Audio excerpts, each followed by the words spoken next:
ఈ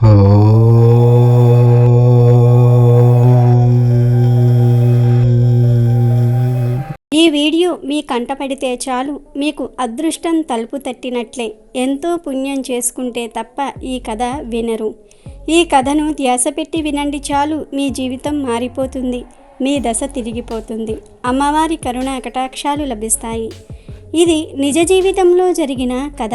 ఈ కథను విన్నా, ఎవరికైనా వినిపించినా, లేదా మీరే ఎవరికైనా చెప్పినా కోటి జన్మల పుణ్యఫలం వస్తుంది. ఇక కథను విందాం.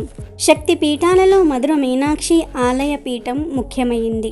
మీనా లాంటి అందమైన విశాల నేత్రాలతో ఒకే ఒక్క మరకత శిలతో అమ్మవారి విగ్రహం చెక్కి ఉంటుంది. ఆకుపచ్చ నీలం కలగలిపిన మరకతమణి శరీర కాంతి అమ్మ ప్రత్యేకత.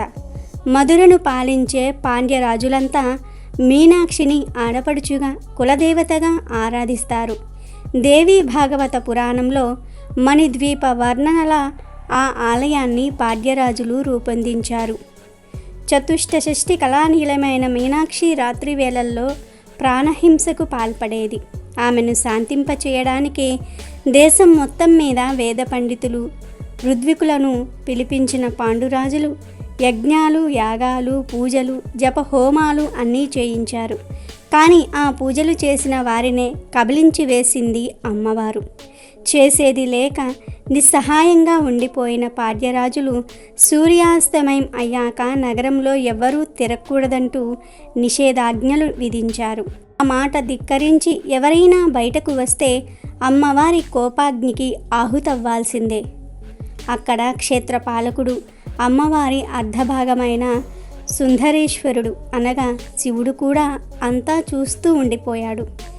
దేవేరి ప్రవృత్తి మార్చడానికి ఏమీ చేయలేకపోయాడు. తన శరీరంలో అర్ధభాగమైన అమ్మవారిని అవమానిస్తే తనను తాను అవమానించుకోవటమే అని భావించాడు. అలాంటి సమయంలో మధురలో అడుగుపెట్టారు ఆదిశంకరాచార్యులు. ఆదిశంకరాచార్యులను అత్యంత భక్తి శ్రద్ధలతో ఆహ్వానించిన పాండ్యరాజులు సకల మర్యాదలు చేశాడు. అయితే ఈరోజు రాత్రి తాను మధుర మీనాక్షి ఆలయంలో ధ్యానం చేసుకుంటాను అన్న ఆదిశంకరాచార్యుల మాట విని పాండ్యరాజు వణికిపోయాడు. వద్దు స్వామి వద్దు, మేము చేసుకున్న ఏ పాపమో ఏ శాప ఫలితమో చల్లని తల్లి రాత్రివేళ తాపస శక్తిగా మారి కంటికి కనిపించిన ప్రాణిని బలి తీసుకుంటోందని రాజ్యంలో జరుగుతుందంతా కూడా చెప్పాడు రాజు. అంతా విన్న శంకరాచార్యులు సన్యాసులు గృహస్థుల భిక్ష స్వీకరించే వరకే ఉండాలి, కానీ ఆ తర్వాత ఆ ఇంట ఉండరాదని చెప్పి జగన్మాత ఆలయానికి వెళ్తాను, అడ్డు చెప్పొద్దన్నారు. దివ్య తేజస్సుతో వెలిగిపోతున్న ఈ బ్రహ్మచారిని ఇక చూడనేమో అని పాండ్యరాజు ఆవేదన చెందాడు. ఆది శంకరాచార్యులను ఆలయంలోనికి తీసుకుని వెళ్ళి తిరిగి అంతఃపురానికెళ్ళాడు. పాండ్యరాజుకు ఆ రాత్రంతా నిద్రలేదు. యువ సన్యాసిని అమ్మవారు బలి తీసుకుంటుంది, ఆ పాపం నా వంశాన్ని పట్టి పీడిస్తుందని బాధపడసాగాడు. చీకటి పడింది.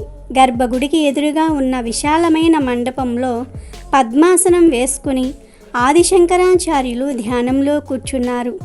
గర్భగుడిలో అమ్మవారు అత్యంత ప్రశాంతంగా కరుణారసాన్ని కురిపిస్తున్నట్టుంది.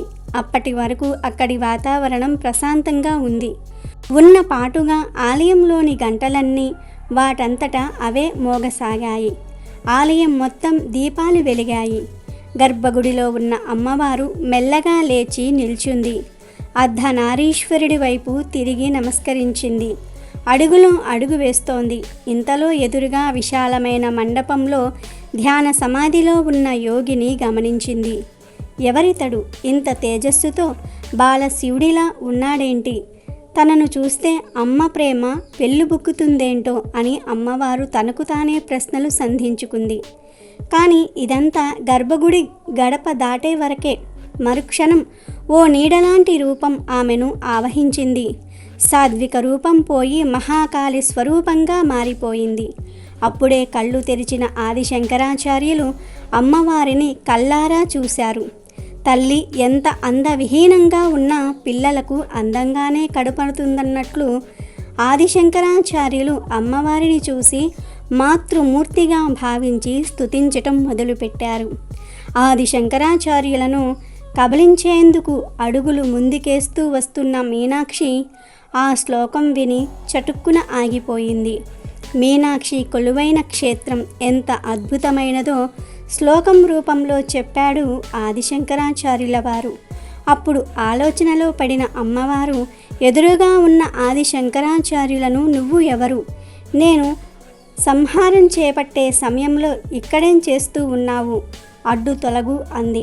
నువ్వు నాకు ఆహారం అవ్వాల్సింది, కానీ నీ వాక్కు విని ఆగిపోయానని చెప్పింది మీనాక్షి అమ్మవారు. అమ్మవారికి సాష్టాంగ దండ ప్రణామం చేసిన ఆదిశంకరాచార్యులు అంబా శంభవి చంద్రమౌళి రబల అంటూ స్తుతించారు. కరిగిపోయిన ఆ తల్లి ఏ వరం కావాలో కోరుకో అంది. అమ్మ, నాతో పాచికలాడతావా అని పసిపిల్లవాడు అడిగినట్లుగా అడిగాడు బాలశంకరుడు. తప్పక ఆడతాను నాయనా, కానీ ఆటన్నాక పందెం ఉండాలిగా, అందుకే ఓ నిబంధన పెడతా అంది మీనాక్షి. నేను ఓడిపోతే నా భర్త ఆజ్ఞ మేరకు సంవత్సర కాలం నడుచుకుంటాను. నువ్వు ఓడిపోతే నేను వేసే ప్రశ్నలకు వివరంగా విసుక్కోకుండా సమాధానం చెప్పాలంది. ఆ ప్రశ్నలకు సమాధానంగా వచ్చినవే దేవతా స్తోత్రాలు, కవచాలు, సహస్ర అష్టోత్తర శతనామా స్తోత్రాలు. మా ఆటలో నువ్వు ఓడిపోతే ఈ సంహార కార్యక్రమం ఆపేయాలి. నేను ఓడితే మొదట ఆహారం అవుతా అన్నాడు ఆదిశంకరాచార్యుడు. అదే సమయంలో పరమేశ్వరుడి నుంచి ఓ కాంతి కిరణం మెరుపులా వచ్చి ఆదిశంకరునిలో ప్రవేశించటం ఆ తల్లి గమనించలేదు. తర్వాత పాచికలు సృష్టించిన అమ్మవారు, చిన్నవాడివి కదా, ఆట మొదలుపెట్టు అంది. పరమేశ్వరుడితో తప్ప మరెవ్వరితోనూ పాచికలాడని తల్లివి, సాధారణ మానవుడినైనా నాతో ఆడడానికి అంగీకరించావు. అందుకని ఈ రాత్రి జరుగుతున్న వర్తమాన కాలం చాలా విలువైంది, మహత్తరమైంది అన్నారు శంకరాచార్యులు. నిన్ను స్మరిస్తూ ఆడతాను తల్లి అంటూ ఆట మొదలుపెట్టారు శంకరాచార్యులు. సృష్టి స్థితి లయాలను నేను నిర్వహించగలనన్న గర్వంతో ఉన్న ఆ తల్లి కళ్ళల్లో చూపుల్లో ఎరుపుదనం, అహం కనిపించాయి. విజయం నాదే కదా అంది మీనాక్షి అమ్మవారు. పరాజయం ద్వారా పొందిన అవమానం, దైన్యం దైవం యొక్క పాదాలను పట్టుకునేలా చేస్తుంది. ఇది మాత్రం విజయం కాదా తల్లి అన్నాడు ఆదిశంకరాచార్య భక్తి పారవస్యంతో అమ్మవారికి మొక్కుతూ. అమ్మవారు దిగ్భ్రాంతి చెందింది. నాయన, నీ ప్రతి అక్షరం ఒక కవిత్వమే, ఆ ప్రతి కవిత స్తోత్రమే, ఆ స్తోత్రం ప్రతిదీ శృతి సమ్మతమై వేదమై వేదవాణి అయి అలలారుగాక అని దీవించింది. ఆట పూర్తయ్యే వరకు గర్భగుడిలోనే ఉంటానని చెప్పి వెనక్కి వెళ్ళి తన స్థానంలో కూర్చుంది మధుర మీనాక్షి. ఆ క్షణం ఆమె శాంత స్వరూపిణిగా మారి ఈ యోగిని ఓడించకూడదని అమ్మలా ఆలోచించింది. ఆది శంకరాచార్యులు తొలి విజయం ఇదే. సంహారానికి వెళ్తున్న అమ్మవారిని వెనక్కు పంపించి మళ్ళీ శాంత స్వరూపిణిగా మార్చారు. వరుస శ్లోకాలు చెప్తూ అమ్మను స్తుతిస్తూ ఆట తెల్లవారే వరకు సాగింది. అప్పటికే తేరుకున్న మధుర మీనాక్షి, కాసేపట్ల సూర్యుడు వచ్చేస్తాడు, తాను ఓడిపోతే సంహారం ఆపేయాలంటూ ఆట మీద దృష్టి కేంద్రీకరించింది. మీనాక్షి అమ్మవారి కుండలిని యోగ శ్లోకాలు సహస్రనామ స్తోత్రం చదువుతూ పాచికలు కదిపారు. దూరంగా శివభక్తుల రాక, నమక చమకాలు, అమ్మవారి సుప్రభాత గానాలు ప్రారంభమయ్యాయి. నాయన, చివరి పందెం నాది, నా పావులన్నీ మధ్యగడిలోకొచ్చాయి, నేను గెలిచాను అంది అమ్మవారు. నీ చేతిలో ఓటమి కంటే నీ బిడ్డకు కావాల్సింది ఏముందన్నాడు ఆదిశంకరాచార్యులు. ఆటవైపు ఒక్కసారి తేరిపారి చూసి, చూడమ్మా, సంఖ్యాశాస్త్రపరంగా, అక్షర సంఖ్యాశాస్త్రపరంగా, మంత్రశాస్త్రపరంగా గెలుపు నాది అన్నారు. నవావరణలతో కూడిన శ్రీచక్ర రూపం, శ్రీచక్రంలోని ఉగ్ర బీజాలు మాయమై నీలో తాత్కాలికంగా ఆవహించిన తాపస శక్తి మాయమైంది. శ్రీచక్రం నీ దేహమైతే సహస్రనామావళి నీ నామం. నీ అపార కరుణతో ఈ రాత్రంతా నా తపస్సు ధారపోసి నేను ఏర్పరిచిన ఈ శ్రీచక్ర రాజ్యాన్ని నీవు తిరస్కరిస్తావా?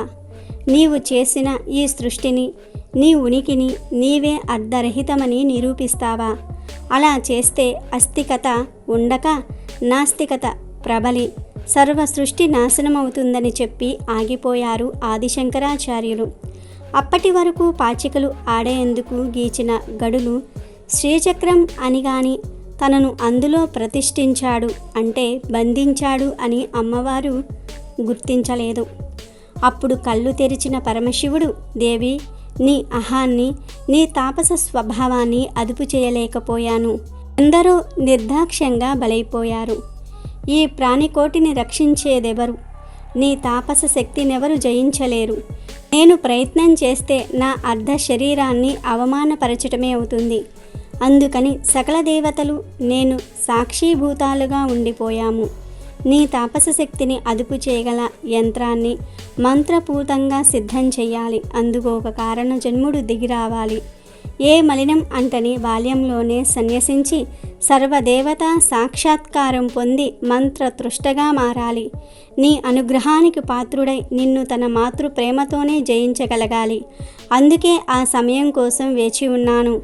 ఇతడు నా అంశతో జన్మించిన అపర బాలశంకరుడు. నిరాడంబరముగా సాగించిన అతని పర్యటన యొక్క ఉద్దేశం అతని హృదయానికి పరమశివుడినైన నాకు మాత్రమే తెలుసు అన్నాడు శివుడు. ఆ మాటలు విని అమ్మవారి ముఖంలో ప్రశాంతత చోటు చేసుకుంది. ఆలయంలో రాత్రి ఏం జరిగిందో అనే భయంతో పాడ్యరాజు తెల్లవారేసరికి పరుగులు తీశారు. అక్కడ కనిపించిన దృశ్యం చూసి ఆశ్చర్యపోయాడు. శ్రీచక్రానికి కాస్త దూరంలో నిల్చున్న పార్వతీ పరమేశ్వర్లను స్తుతిస్తూ ఆదిశంకరాచార్యులు కనిపించారు. అప్పుడు పరమేశ్వరుడు, ఆదిశంకరుల శ్రీచక్ర ప్రతిష్టతో మీ ఇంటి ఆడపడుచునైన మీనాక్షి ఇక రాత్రివేళ తాపస శక్తిగా మారదని పాడ్యరాజుకు అభయం ఇచ్చి మాయమైపోయారు. అందుకే శ్రీచక్రాన్ని దర్శించిన, స్మరించిన న్యాయబద్ధమైన, యోగ్యమైన అర్హతున్న వారికి సర్వ కోరికలు నెరవేరుతాయంటారు. ఆదిశంకరులు చిత్రించి ప్రాణ ప్రతిష్ఠ చేసిన శ్రీచక్రం మధుర మీనాక్షి ఆలయంలో భూమిలోనికి వెళ్ళి ప్రతిష్ఠితమైపోయింది. అందుకే ఆ ప్రాంతంలో మోకరిల్లిన ఏదో దివ్యశక్తి ఆవహించినట్టే ఉంటుందంటున్నారు భక్తులు. ఈ కథను విన్నా ఎవరికైనా చెప్పినా కోటి జన్మల పుణ్యం వస్తుంది. ఈ వీడియో మీ కంటపడితే చాలు మీకు అదృష్టం తలుపు తట్టినట్లే. ఎంతో పుణ్యం చేసుకుంటే తప్ప ఈ కథ వినరు. Thank you for watching our video. Please do subscribe and like the video.